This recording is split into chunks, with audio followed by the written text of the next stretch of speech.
Let's see. Are we live? Seems to be working.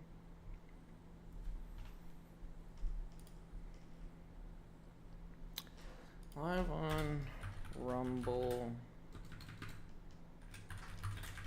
and YouTube.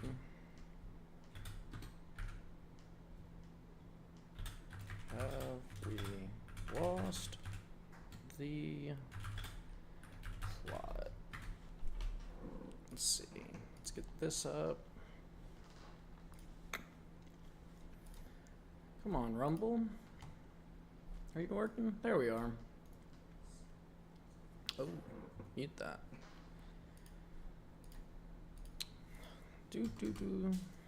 How's everybody's day going? Hope it's going better than mine. Live on Rumble and YouTube. Have we lost the plot? Alright. Well. You heard me there. Seems like we might have. We'll get into that today. I guess in lighthearted news, I believe the New York Knicks won the mid-season NBA Cup last night. That's all the good news we have, even if you're not a Knicks fan. I'm not. We'll get into it. Today is Wednesday, December 17th, 2025. This is episode 27 of Addressing the Issues. Why don't you guys go ahead and drop a like. Go ahead and share today's. It should be interesting. Nothing good, once again, but it should be interesting. Go ahead and share it. Drop a like. If you're not already subscribed on YouTube, be sure to do so. Turn on notifications. I'll be live every day at 4:45. You can do the same on Rumble by clicking the follow button and turning on notifications there. I believe it sends push notifications generally on Rumble, but you know, doesn't hurt to know when it's happening, know when the show's happening. I guess it's getting pretty constant now. I'm constantly a minute or two late, but we'll get better in the future. So yesterday evening, President Trump made a post on Truth Social claiming to have designated the Venezuela regime as a foreign terrorist organization. That does not bode well for my prediction yesterday, but like I said, I hoped it wouldn't happen, but I think the stage is about set. So part of the post reads, "For the theft of our assets and many other reasons, including terrorism, drug smuggling, and human trafficking, the Venezuelan regime has been designated a foreign terrorist organization. Therefore, today I am ordering a total and complete blockade of all sanctioned oil tankers going into and out of Venezuela." Well, this seems to be the only way you wouldn't need to have Congress vote to declare war on a country before attacking them preemptively. It would be to designate their entire country and entire government as a foreign terrorist organization. That's wild. But the House of Representatives today spent a majority of the afternoon debating a war powers resolution pertaining to the president and claiming the president could not unilaterally declare war on Venezuela, while they were questioning if it was actually about the drugs or for the purpose of regime change. I think that's a pretty reasonable inquisition as of right now. Contentious topics during the debate were the drug trade, particularly fentanyl, and how it doesn't come from Venezuela, but instead comes from China and Mexico. People were advocating that we instead go to war with them, or whether it was about oil, regime change, or terrorism. But frankly, I don't think Congress can do anything before 9 tonight. And I don't think anything they do is going to change his mind. I think whatever it is it's been set in stone since the announcement yesterday that there would be a press conference tonight at 9. But I'd recommend tuning in to the presidential address tonight. Because whatever it is, it couldn't wait a month for the State of the Union. I've also seen people propose that it could be about a central bank digital currency, which truly could be more damning for freedom in the United States.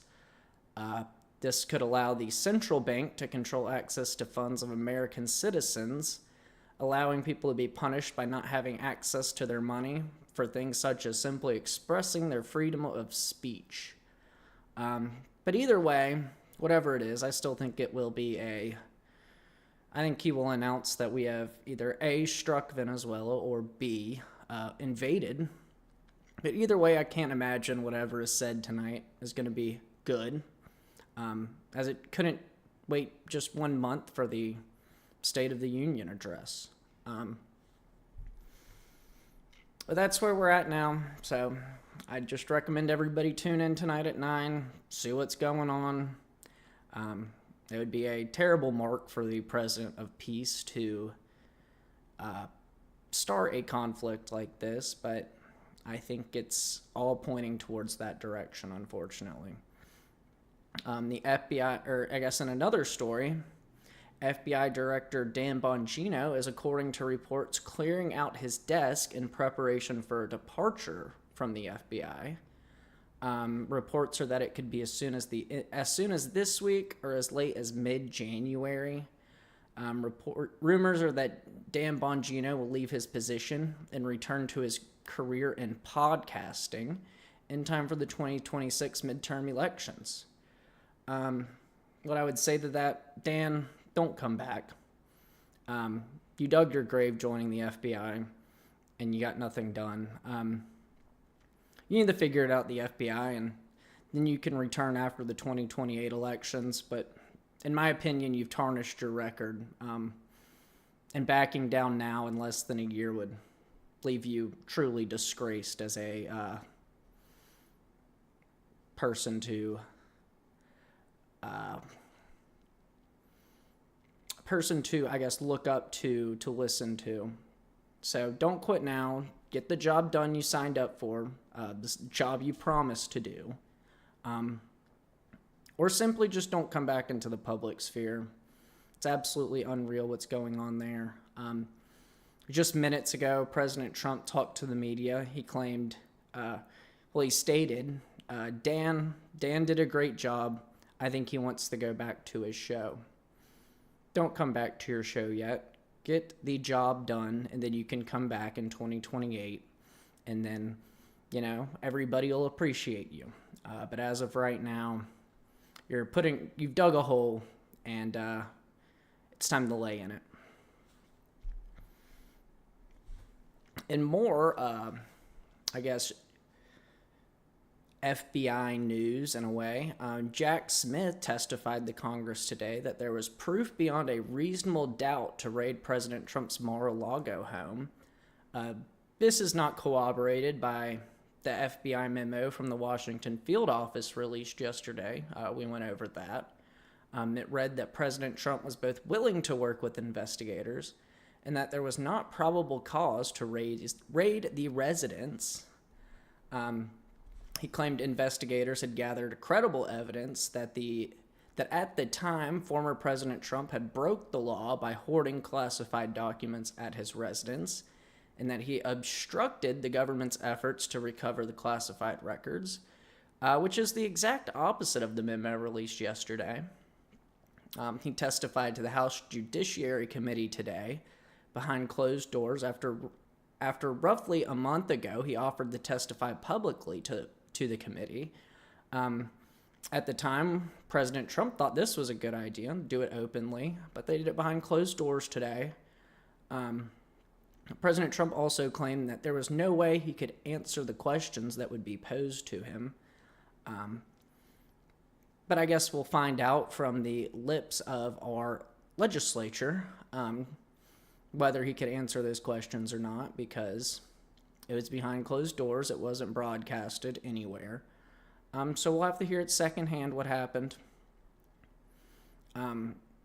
This is a topic many believe will be discussed, or a topic that many believe will be discussed during those meetings today, would be the collection of phone records of members of the GOP around January 6, 2021.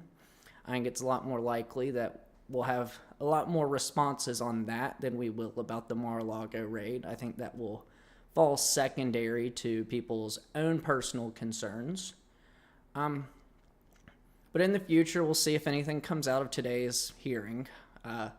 Because of it being behind closed doors, I suspect we won't hear much about the Mar-a-Lago raid and whether it was justified or not. We'll hear more about whether it was okay that he collected senators' phone records, which I don't believe it was all right, but that's what's going to be most important to them. But as I've continuously said, this is possibly the most impotent majority in the history of this country. They get very little done. I guess bouncing off that idea of the most impotent majority, 4 Republican members have joined the House have joined Democrats to sign a discharge petition today to force a vote on a 3-year extension of Obamacare subsidies. This would prevent health insurance costs rising, which are expected to double in the next year, but would also allow the broken system to continue. The system makes insurance companies richer, but continues to cost more and more for not just the consumer, but also the catastrophically indebted federal government. Senator Rick Scott has an alternative bill in the Senate currently called the More Affordable Care Act. This bill would allow payments to Trump Health Freedom accounts and allow eligible residents, United States citizens, to purchase their own health care plans.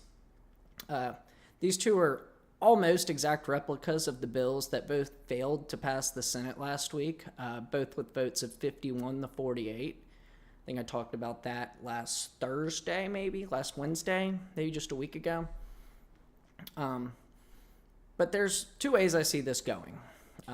Republicans classically cave, and they push through the 3-year extension of the Obamacare subsidies, further feeding an already broken system through 2028, when what will likely be a Democrat majority takeover, likely pushing an Obamacare-adjacent bill through, making that law, or the complete universalization of a single-payer health care system, which would be probably almost impossible to reverse afterwards and remove all freedom and choice in healthcare.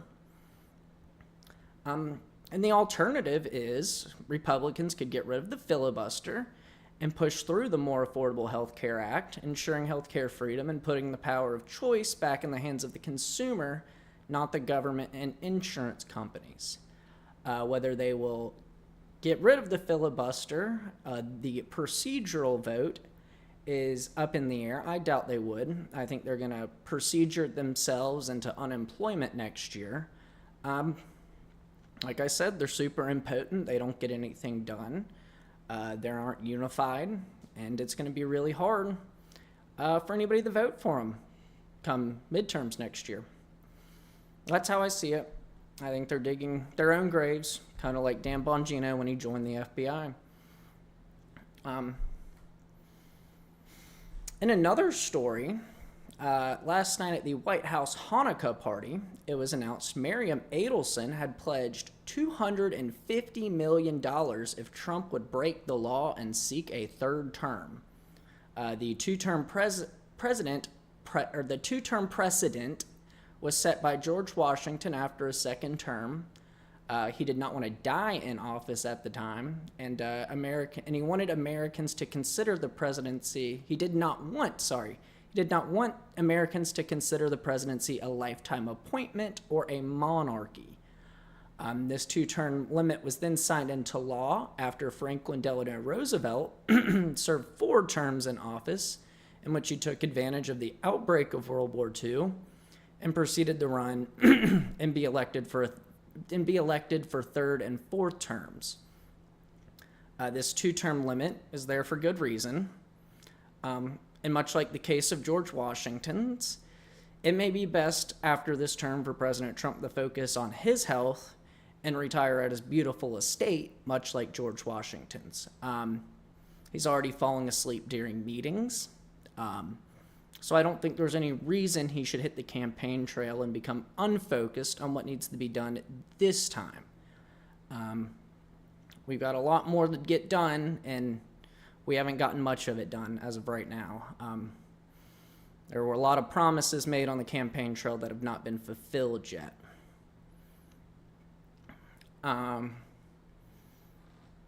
But in my opinion, there's no reason a president should run for a third term. And never should it be at the behest of a foreign or of a person of a foreign nation. Foreign nations simply just need to stay out of U.S. politics. I don't care if it's Israel, China, Russia, France, Canada, Cambodia, Zimbabwe. I don't care. Foreign entities and nations have no role in U.S. politics. This is a choice that should be made by the American people and for the American people, not someone in a far-off land. I don't care if he feels he was cheated by not serving 2 consecutive terms. We can't go back. The ship's already sailed. You know, what's left behind, it's gone. There's no path but forward.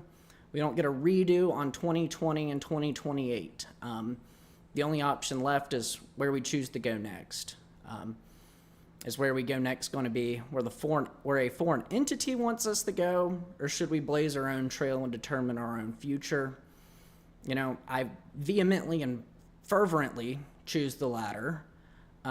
Let us Americans choose the path we go, and never ever let any other nation try to determine what route that should be. America is our past, our present, and our future destiny, and we as Americans should be able to control that, nobody else.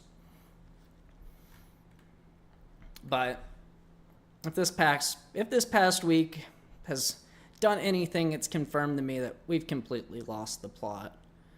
The president of peace is seemingly about to unilaterally start a war. We have no idea how to make things more affordable. Prices are up, employment is down. The American people are being put last while foreign actors are being paraded around through the White House. We have possibly the most impotent legislative in our nation's history.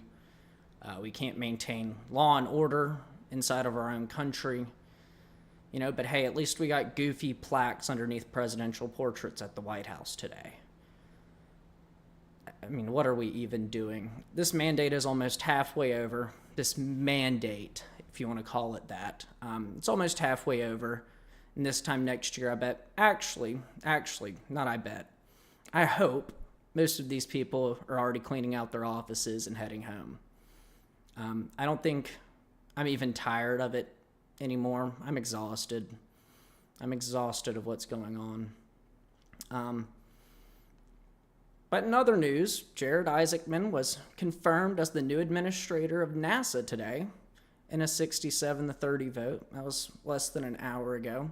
So maybe he can just send me to the moon and I'll have to deal with it anymore.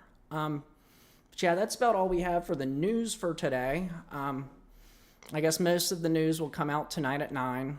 So, like I said, everybody should just tune into that. I think that is going to be a rather important decision, seeing that it could not wait until the State of the Union. So we'll see where whatever that is, leads us, whether it is a central bank digital currency like some assume, whether it is a unilateral invasion of Venezuela like I assume it's going to be. Either way, we'll find out at 9. I'll talk about it tomorrow. I hope it's good news. I'm tired. I'm exhausted of all the bad news. I want something for the American people. I want to see all of us win. That's all I want. That's really all I have for today. So make sure you guys are dropping a like, or follow on Rumble, subscribe on YouTube,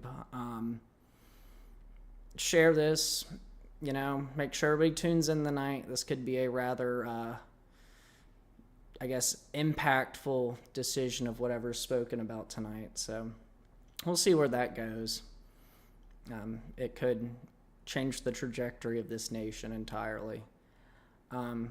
But yeah, if you guys would like to support this show financially, you can do it in the bottom left-hand corner of the Rumble chat. There's a little $sign. You can click on it. You can do a one-time donation or a monthly donation.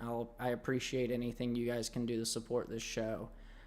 Keep it on the air and keep this going forward. And try to keep giving y'all the most important news of the day. Unfortunately, in the last couple of days, last week or so, it's been dreadful. We haven't seen much good news. I hope maybe that can change here into the future. Hopefully before Christmas, before New Year's. Maybe it'll have to wait till next year, but hopefully soon we'll start getting some good news again, and this show will have a better tone to it. But yeah, that's all I have for today. Make sure you guys are liking, subscribing, following, sharing. Get this message out to everybody you can. So I'll sign off. So all my people on the East Coast, I hope you get home safe. To all my people further west, I hope you finish up your workday strong and get home safe as well. I'll see you guys at 4:45 tomorrow, and we'll be discussing whatever happens tonight. Thank you guys.